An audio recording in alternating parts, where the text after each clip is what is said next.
Welcome to episode 4 of the Illuminated Path podcast. Thanks for joining us. Friendly reminder, this podcast is sponsored by Moon Apparel, which is our Zen, motivation, and moon-themed clothing line.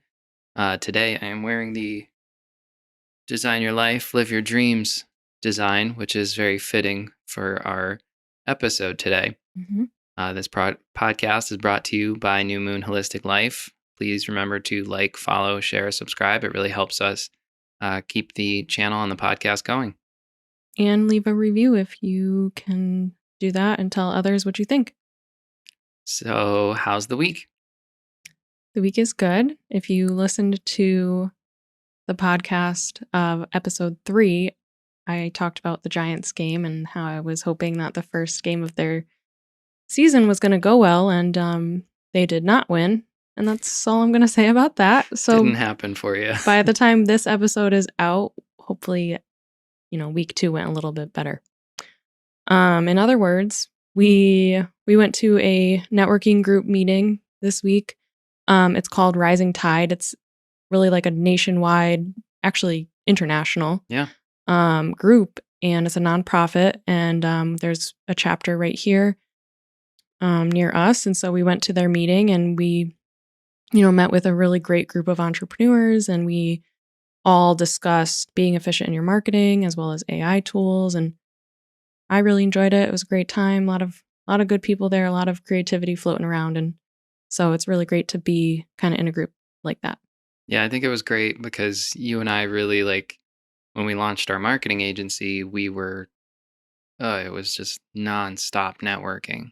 And I think we got to the point of understanding a lot of the people we're meeting, they're great people, but they're not helping our business. And at least with this group, we're around other entrepreneurs. We're in a more creative setting. Yeah. It was a really just great group. I'm excited to go back and learn more and spend more time with them. Yeah. How about you? I'm good. I'm doing a lot of writing. And I think that's why I wanted to do today on manifestation, because I'm also in a place with my music where I'm realizing the way our lives are shifting, I'm going to have a lot more time for that. And that's really exciting. That feels very powerful.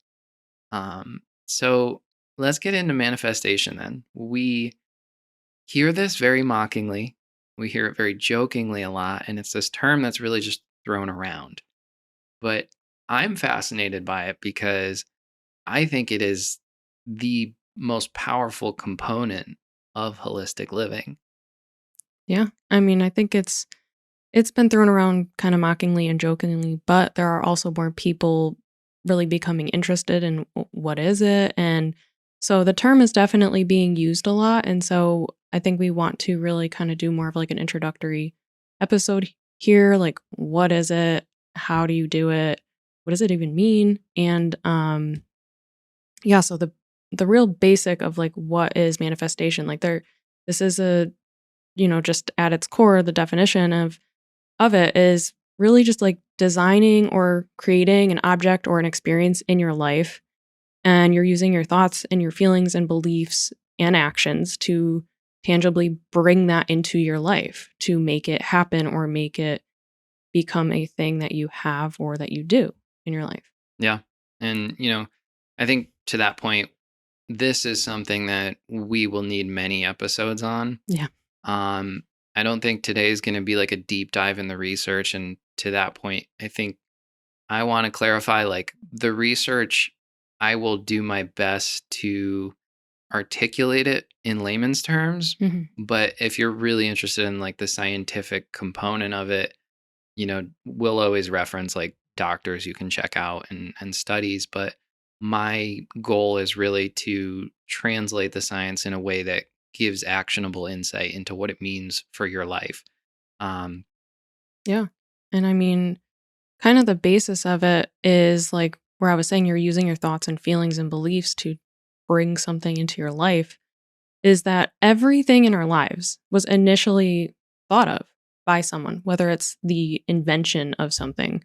It first had to become an idea in someone's mind for it to then become a physical reality, a physical experience.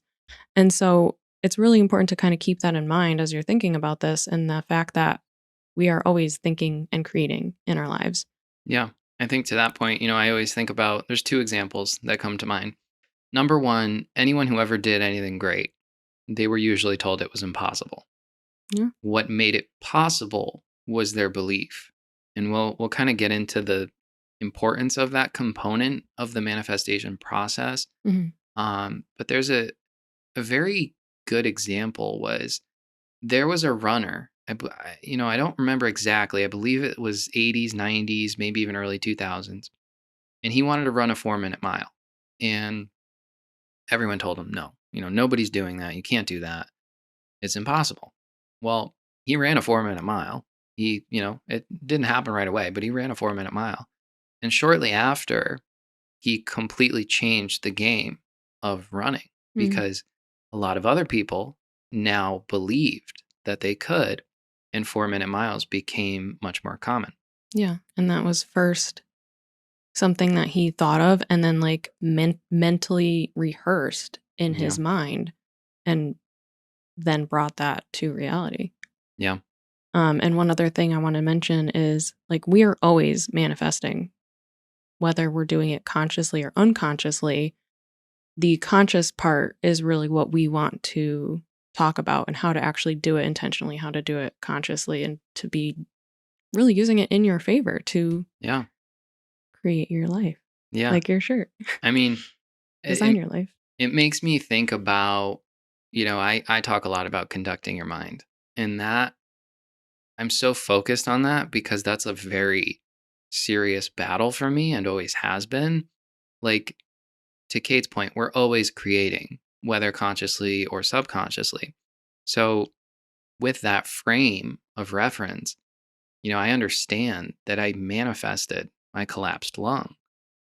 There were things I was afraid of. There were things that I had on my mind that I didn't address. Hmm. And so I think that's kind of why it's important is because there's a lot of science behind this. There's a lot of like laws of the universe that we didn't teach people in school. But at its core, it's about belief and the thoughts that are in your head. So we're going to get into it, but I also kind of want to explain before we deep dive. And I think we'll probably do a whole episode on research. But Hmm. the idea of manifestation is the most powerful thing about you are your thoughts. And when you have a thought, humans are multidimensional beings, meaning that thought literally snaps out of this dimension and comes back. And when it comes back, it pulls similar frequencies to you. And so we'll get into the science and what all that means. For today, we want to kind of just introduce it. Yeah. So, do you want to kind of just explain how you do it consciously? Do. um, yeah. So I had kind of like thought about how can I succinctly describe this. And so I came up with sort of like a sort of blueprint, but I will say there are many scientists studying this. This is quantum physics and quantum mechanics. Um, and they can give really good scientific blueprints in terms of how I would explain it. It starts with intention, which is you are you are intending to create something in your life. The next step is visualization, which I think is often misconstrued. It is a form of meditation, but you're consciously creating that.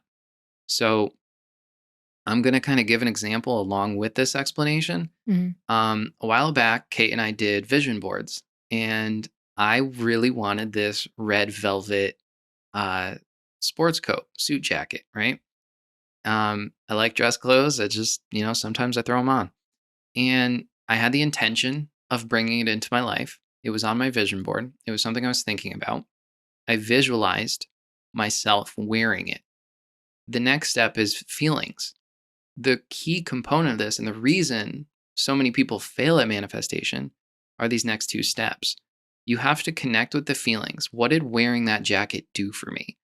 I felt successful. It felt powerful to bring it into my life. It felt meaningful. I was grateful for my resources to be able to go and buy it. So there were a lot of feelings, and I spent time in my visualization also connecting with what feelings does that experience bring up for me. And again, this is your mind doesn't know the difference. If you can create it in your mind, you can attract it to you. Mhm. It's the same deal as fight or flight, right?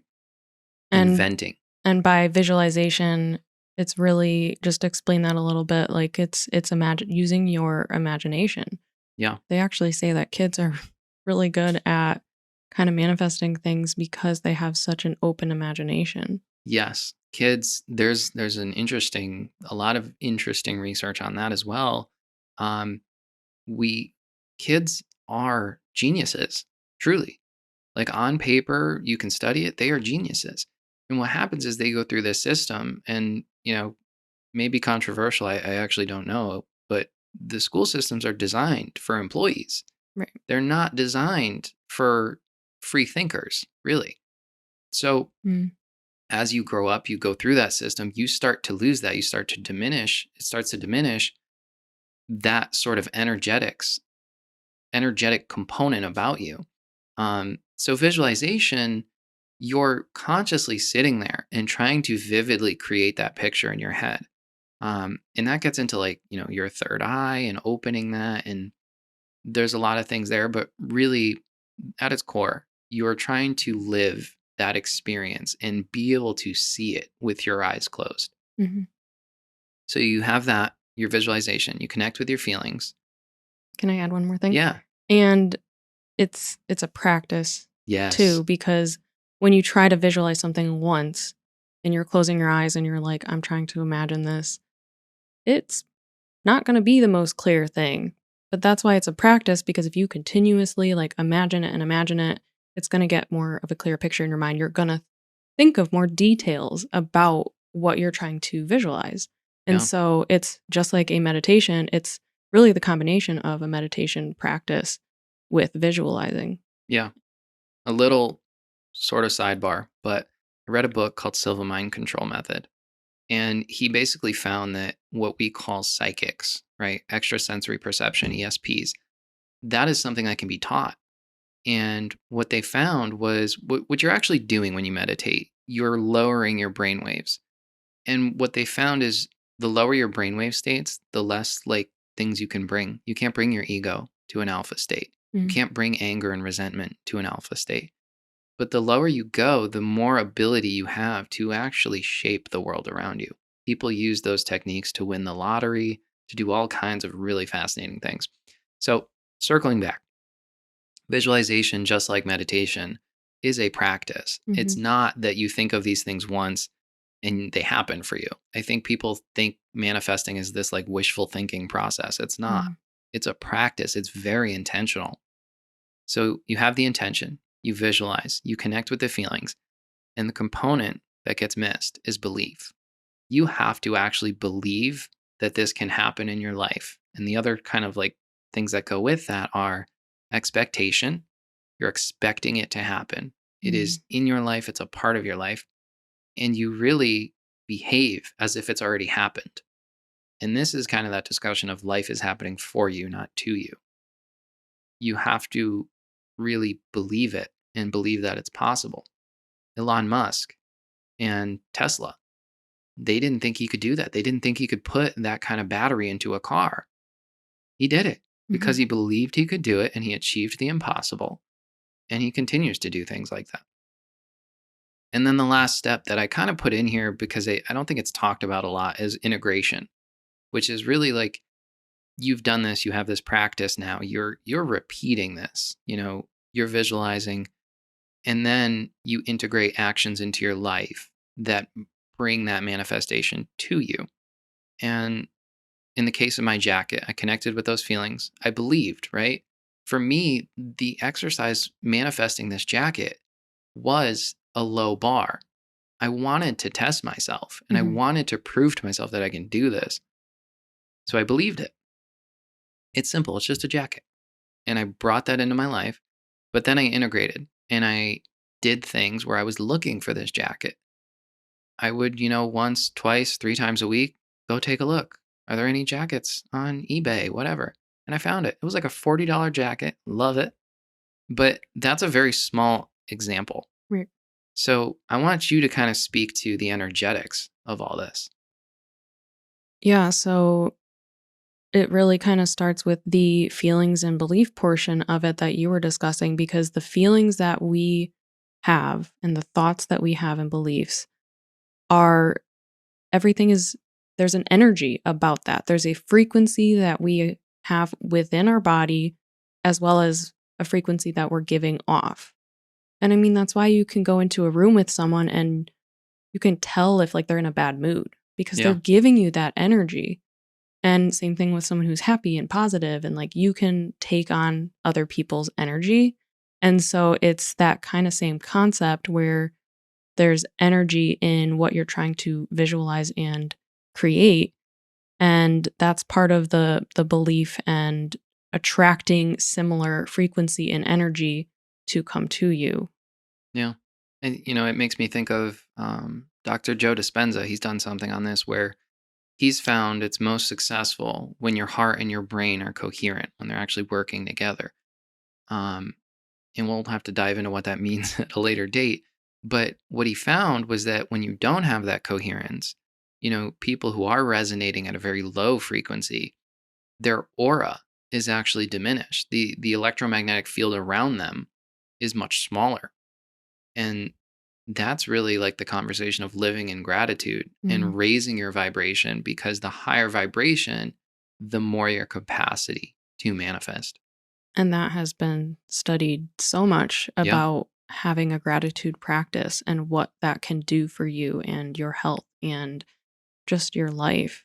Yeah. I think this is a great kind of moment to sidebar and say, take time for gratitude every single day. I mean, there's so much research now on how it makes your life more fulfilling, it makes you happier. People who have gratitude practices are generally much healthier. It does so much for the way that you feel and the joy in your life. Yeah, and I think another important piece of that is that a gratitude practice is meant to give you the chance to remember like what you are grateful for in your life. That's not this is not toxic positivity. This is not Mm, ignoring the problems, but yeah, there's always going to be things that you want to change or something that might be a struggle or stressful for you, but also and you need to put some intention into being grateful for the good things that you do have, and that yeah. helps your nervous system too and the stress. Yeah. It makes me think of, going through suicide recovery was there was a very real moment of like feeling like I had nothing. And starting there and being grateful for food, being grateful to put gas in my car, having that reference as I've continued to build everything, like that's something I'll hang on to forever, you know? Yeah. Yeah, and that's so seeing it in the terms of energy and frequency, like I was just talking about, gratitude has a very high frequency. And so when you're connecting with the thoughts and feelings of gratitude and you're giving off that frequency, it's going to be easier for those things to start to be attracted into your life. Yeah. And on the flip side, the opposite of that is fear. Right. Fear has one of the lowest frequencies that you can have. And so when you're really being conscious about what you're able to manifest in your life, you do have to consciously be and practice being at a higher frequency. Yeah. When you're in a low frequency and you're in fear and stress, then that's going to kind of create more of that for you. You're going to bring more of that into your life. I mean, where your attention flow messed that up. Where your attention goes, energy flows. Yep. We are energetic beings. Everything around us is energy. We receive energy and we give off energy, and the experiences that we want in our lives that we want to create, those have energy. Yeah. This really ties in with kind of the law of attraction and even the spiritual component. I think up to this point we've given a very like surface level understanding of the spiritual component of holistic living. Mhm. um we'll definitely get more into that, but I think for now it's more just kind of having that reference point. um but yeah, the law of attraction, plays a role in this, which I don't have some like lavish way to express it. It's you're attracting like frequencies to you, Right. you know? And that plays a role in the manifestation process. And to Kate's point, when you're at a low frequency, that's where we were saying your aura is diminished. Your capacity to manifest is diminished. Mhm. Um, Because when you are focusing on the negative, you're gonna bring about more negative. yeah. I mean, that's why people end up being and feeling so stuck because it's kinda one thing after the other, Well, and it's like they're in that. Their mindset is in it, their thoughts are in it, and they're just unintentionally creating and bringing more things into their life that is gonna continue to prove to themselves that, like, this is accurate, this is true based on what you're thinking and feeling and the energy that you're yeah. bringing into your life. And your thoughts are going to continue to validate that cycle. So I always think about my MMA training. In those communities, there's this understanding of like you're constantly training, you're constantly preparing for that next threat. And I ultimately had to reach a point of understanding like MMA training did a lot for me because it helped me address my paranoia, it helped me address agoraphobia. But also, I started to see that there were people stuck in that cycle. And so, in that world, there's a lot of people who they've dealt with assault, they've dealt with, really heavy things. But they then go into this mode of constantly preparing for it to happen again. And then their thoughts are stuck on that and they're thinking about it and they're training for it and preparing. And then these people keep coming back and something happened. Someone got mugged. And it's tough because you can't like go to those people and be like, hey, you're manifesting this. Yeah, But it's a powerful tool that people use either knowingly or unknowingly. right. I just wanna read something that actually Einstein said. So he says, everything is energy, and that's all there is to it. Match the frequency of the reality that you want, and you cannot help but get that reality. It can be no other way. This is not philosophy, this is physics. Yeah. And so, again, like that's kind of more the scientific part of it, where he's saying, like, this is physics, and we'll get into that. Um, but yeah, I mean, this has been talked about and discussed for so long. And I mean, there are a ton of famous people out there who talk about how they believe in manifesting and how they did it in their lives and created what they are and have today. I'm so glad you mentioned that because I think people see like success and fame as this unattainable thing, like, oh, that person was lucky or they're not like regular people. No, they manifest. A lot of celebrities, a lot of professional athletes, a lot of musicians. These are people who manifest Mhm. very consciously to create that dream life that they want. Yeah. And there's nothing, I mean, respectfully, there's nothing special about them. This is something everyone possesses and everyone can do. And to this point about Einstein, match the frequency of the reality you want and you cannot help but get that reality. That's about identity. Hmm. You have to align with the identity of the person who experiences that. Right.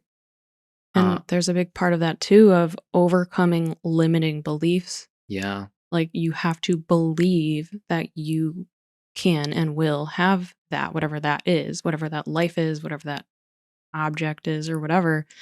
But a lot of us do have some blocks and we yeah, have limiting beliefs. Like, I can't do that. You can see someone else do it. Okay, well, why were they able to do it and you can't? You yeah, can, but you have to believe it and you have to get over that limiting belief. And that a lot of that comes from, again, like we talked about in earlier episodes, your thought programming and what you were told. I mean, some of us were told in school by teachers, like, no, you can't do X, Y, and Z. Like, you're never going to go further than having this simple job or whatever. And if you take that belief on and you believe that, like that, you can't give higher energy and higher frequency than that because that's where you're stuck. yeah. I also think about the movie The Secret. I think you read the book actually, right? Yeah, it's great. I always think about I think it was the author. It was Chicken Noodle Soup for the Soul or something. Mhm. I believe that's what it was called. Mhm. He used manifestation to reach $100,000 in a year. And then he said, "Oh, wow, this really works." And he Mhm. kept going bigger and bigger and bigger, and his books got bigger and bigger and bigger.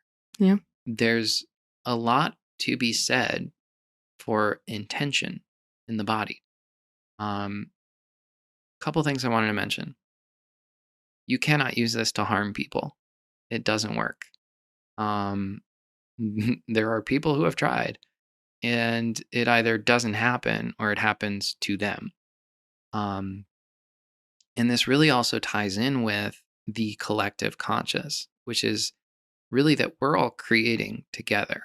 We'll get into the research on this, but essentially the verdict is that the world can't exist without input from the mind. We are all manifesting with our thoughts constantly. And you can manifest with other people. And I Mhm. think that's what's really cool and really fascinating and a way to make it much more powerful. Um, and so I want to kind of get into that because you and I have manifested some really cool things. So why don't we talk like personally first, right? Like, what kind of things have you manifested in your life? I mean, there's definitely a lot of things. There's things I've done unintentionally, um, Me too. but I manifested this house Yep. that I'm living in, and it really started with the thought of what I want, what I'm looking for, and I didn't know this specific house existed, but through continuing to think about it and really visualize, like, this is what I want, this is what I'm looking for, this appeared and I went to see it and it was like that's it. Like, this is what I've been looking for. The same thing has happened with, like, the vehicle I drive, you know? Same thing with this podcast. Yeah, we talked about this podcast for well, okay, so let's get into that then because I think there's some great stuff we can talk about there. But I always think about when we launched our agency, Mhm. we were, it was small business after small business. We had a really strong corporate background and we were trying to bring that quality to small businesses. Mhm. And we really struggled because it was a big numbers game. And we decided that we wanted to break into consulting.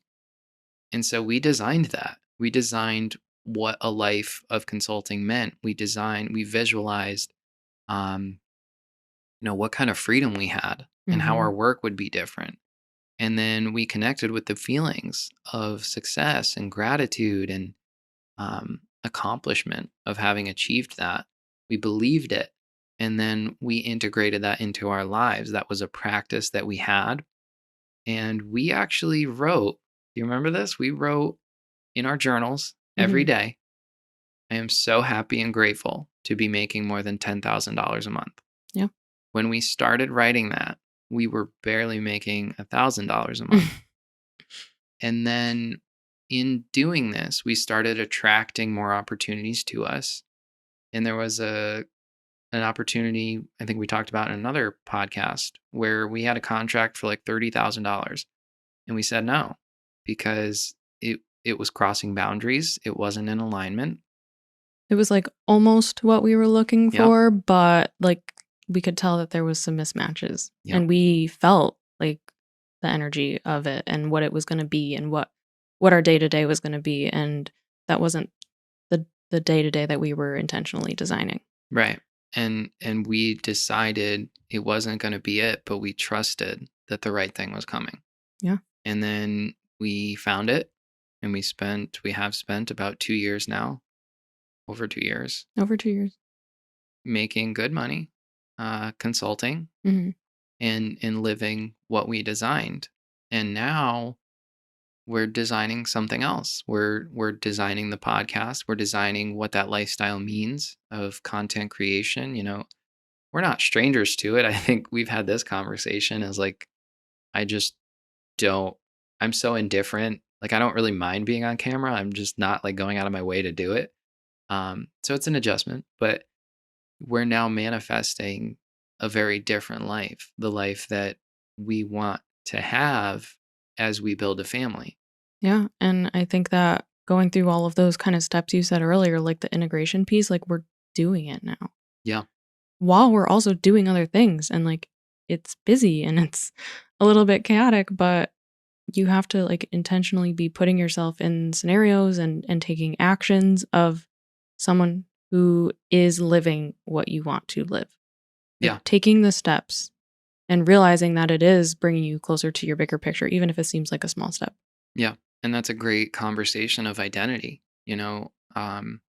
If you're not familiar with Dr. Joe Dispenza's work, I think in any other time period, people would think he's a miracle worker. Mm. And um, I'm talking literally like blind people seeing. Like, I believe he's had amputees that regrew limbs. He's had paralyzed people start getting up and walking. I remember we listened to a podcast of him talking to Dr. Mark Hyman, and Yeah. he has a lot of retreats where he does like week-long retreats with people, and he really teaches them like how to have that brain heart coherence and how he starts to really change people's lives. And I remember on that podcast he told Dr. Mark Hyman about how someone at one of his retreats was unable to walk, and then at the end of He the had week, phantom pain in his, yeah, his legs. yeah, He was running on the beach, yeah. like, running on the beach. This guy just He asked him what was the he moment that, really you said, okay, wow, like the work I'm doing is powerful. mm, And that was the example. This gives me chills talking about it. yeah, It's powerful, but I think that's a much bigger point. Like, we don't live in the world people think we live in. You have so much power. And take it from me as someone like truly being in rock bottom to mhm, building like hell. yeah, You know, Mark, no, Dr. Joe Dispenza's work is it's groundbreaking. It's so fascinating. Um, and it's work on your identity. right, He helps these people. For example, the blind person. I remember him mentioning it's about getting him to understand and see himself as someone who can see. right, And he sees now. Like, there's wild things you can manifest. And this is why awareness is important. This is why intention is important. This is why eliminating stress and fear from your life and setting boundaries is important, because your goal is to evolve, but you do that by raising your vibration and being intentional. yeah, and, there are people who don't believe in this stuff and don't think this is reality, like, this could happen, and they're miracles, it would never happen to them, Yeah. but yeah, it's not gonna work for those people because they're missing the whole belief step, so Yeah. they're gonna try to tell you, "No, it's not possible," but if you really take it on for yourself and you do believe and you do intentionally create, intentionally live your life, and intentionally start to bring things in your life that you want, then it will happen. Yeah. And I think too, my experience with manifestation, right? At suicide recovery and having nothing, having no job, and deciding I wanted to live as a mixed martial artist. And I went down that road. I had a beautiful 6-year journey. I was very talented and had a knack for it and I loved it. Um, but also understand, like, just because you design your life doesn't mean you're sticking with that design forever. Yeah, Things will change. You'll grow. And not everything will serve you forever, but you, as an adult, as a conscious, intentional being, you have the ability to choose something else and to decide that you want to design it a different way. I always say, design your life and then build it, right. you know? Yeah, and that's a big piece of living on autopilot versus consciously living, consciously creating. And the majority of people out there are living on autopilot. And so they don't think about this stuff in their day to day. They're just surviving. Yeah. And that's another thing that Dr. Joe Dispenza talks about is that you cannot create from survival. Right. Right. I So, mean, when your body's in a stress state, there's so many things that happen uh, uh, about like with regard to your biological processes that, yeah, your brain and heart can't be in coherence. There's so many things. So I think it's really, you know, reaching that state of being able to take a pause. Because to your point, people don't think about this stuff. And that's a Mm-mm. conversation I've had with you is like, I think that things we're talking about on our podcast are much bigger conversations than people have in an entire year sometimes. Yeah. Um, so I think, yes, people think manifestation is some like hippie woo woo thing. In reality, I think there's a level of ignorance, like people don't want to take responsibility. They don't want to believe that things that are happening are probably their fault or something that they manifested. And believe me, I've been there. Yeah. It was tough to admit that. But what comes after is life changing. Yeah. Any other examples you want to share or closing thoughts? We're going to Um, definitely dive further into this. This is really just kind of an introduction of what is it? How does it happen? To get you really thinking about it. What do you want to create in your life? yeah, I mean, this is the thing is like the conversation is like you're painting a picture. Your life is the masterpiece you're painting. What do you want to be in there? Right? And stop acting like it's not in your control. Gaining control is a practice. It's a technique that you can grasp. Right? Anybody can, but it's something that requires intention for sure. Other examples, my car. I love stick shift cars. I'm sad that my next car probably won't be a stick shift. Um, I searched high and low for a long time and I visualized the car I wanted. I decided, I wanted a Cadillac and I found one model that came in stick shift and there were only like three on the East Coast. Hmm. And, I stuck out for it. I brought it into my life. I connected with um, feelings, it was a little immature at the time because the feeling for me was like status, um, which I think now doesn't resonate with me at all. But like at the same time, it's a nice car. Yeah. But yeah, I manifested that. I manifested my jacket. We did our cars. We've done consulting. And I think to that point, like as a final thought, when if you're married to someone, you're in a relationship with someone, that's what being a team in holistic living can really mean. Mm. You manifest together and it's much more powerful, Yeah, absolutely. you know? And I think that, okay, now the final thought. I can talk forever, as you can probably imagine. Um, my other thought is you can't have a backup plan. Like Mm.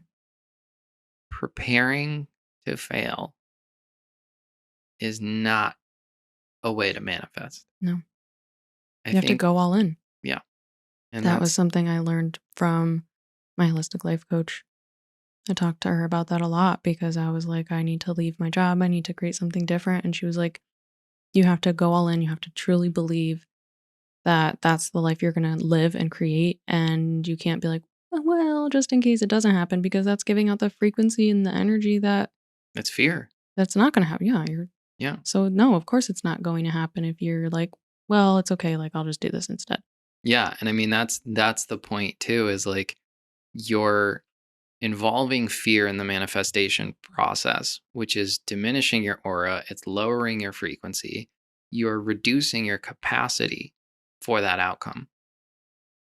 Yeah. That's what I got for today. All right. Well, we will definitely continue on this topic, but feel free to let us know if you have any questions about it. Yep, you can write in at the illuminatedpathpodcast.com. You can go to the contact page, you can apply for live coaching there. Um, I'm not sure how many parts there will be for this topic because it's expansive. Hmm. Um, But yeah, hopefully this brings you guys value. Yeah, it'll definitely be a continuous conversation, I think, for forever, honestly. Yeah, I think we're going to need a research deep dive at some point. But yeah, Thank you so much for tuning in. thank you for listening.